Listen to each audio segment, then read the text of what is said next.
कक्षा 6 व 7 की ब्रिज कार्य पुस्तिका प्रवाह भाग 2 का आकलन नंबर 20 हल करेंगे। पेज नंबर 133 पर प्रश्न नंबर 1, दी गई आकृतियों के छायांकित भाग का भिन्न लिखिए। यहाँ पर ये आकृति दे रखी है, इसमें टोटल 4 भाग है, 1 2 3 4। 4 में से एक भाग छायांकित कर रखा है तो इसे हम लिखेंगे 1/4। अगली आकृति देखिए है, यहाँ 1 2 3 4 4 भाग है, उसमें से 1 2 3 3 भाग छायांकित है। तो जितने भाग छायांकित होंगे उसे लिखेंगे हम अंश में और टोटल भाग लिखेंगे नीचे। तो ये इस आकृति की भिन्न बनी है 3/4। यहाँ देखिए 1 2 3 4 5 6 टोटल भाग है 6, उसमें से 1 2 3 3 भाग छायांकित है तो इसकी भिन्न बनेगी 3/6। प्रश्न नंबर 2, नीचे दी गई भिन्नों को देखकर आकृति को छायांकित करें। तो यहाँ हमें इस प्रश्न का एक का ठीक विपरीत दे रखा है। यहाँ छायांकित आकृति दे रखी थी और भिन्न बनानी है। अब हमें भिन्न दे रखी है, अब छायांकित आकृति बनानी है। तो यहाँ 3/8, 3/8 में टोटल भाग कितने बनाएंगे? 8।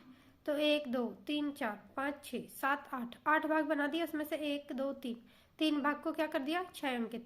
अगली भिन्न देखिए 5/9, तो यहाँ 9 भाग बनाएंगे टोटल 1 2 3 4 5 6 7 8 9। 9 में से 1 2 3 4 5 भाग को छायांकित कर दिया, तो ये 5/9 की छायांकित चित्र हुआ।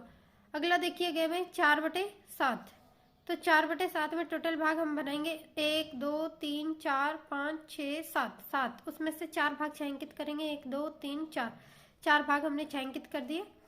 इस प्रकार हमने छायांकित आकृतियां बनाई। अगला देखिए प्रश्न नंबर 3, दिए गए भिन्नों को संख्या रेखा पर दर्शाइए। यहाँ पर हमें यह भिन्न दे रखी है 2/3 और इसे हमें संख्या रेखा पर दर्शाना है। तो यहाँ 0 और 1 के बीच में 1 2 3 3 भाग करे हुए हैं, तो ये 1/3, ये 2/3, ये 3/3 को 1 लिखेंगे। तो ये 2/3 को हमने गोला करके दिखा दिया। यहाँ 4/3, 5/3, 6/3। अगला देखिए है 5/8, यहाँ 0 और 1 के बीच में टोटल 8 भाग है, 1 2 3 4 5 6 7 और 8। तो ये 1/8, 2/8, 3/8, 4/8 और ये 5/8। इसे हमने गोला करके दिखा दिया।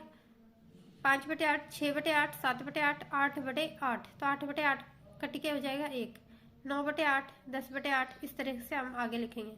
अगला प्रश्न देखिए प्रश्न नंबर 4, दिए गए भिन्न के 2 2 समतुल्य भिन्न लिखे। तो यहाँ 2/3 दे रखा है, इसका अंश व हर में 2 से गुणा करा तो 2 दूनी 4, 3 दूनी 6, तो 4/6।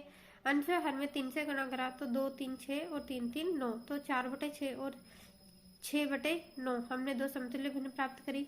अगली देखिए है 4/9, 4/9 का अंश व हर में 2 से गुणा करने पर 8/18 और 3 से गुणा करने पर 12/27।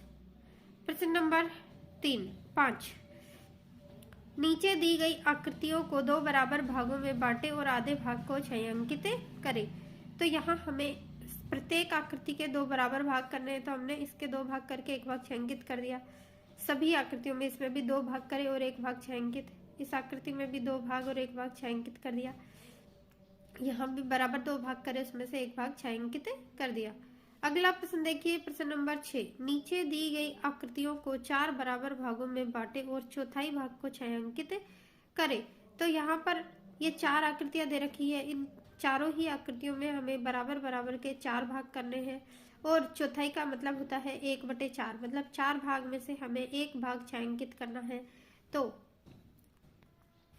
यहाँ देखिए इसके 4 भाग करे और 1 भाग छायांकित कर दिया, इसमें भी 4 भाग में से 1 भाग छायांकित, यहाँ भी और इधर भी लास्ट आकृति में भी। तो इस प्रकार से हमने आकलन नंबर 20 पूरा किया।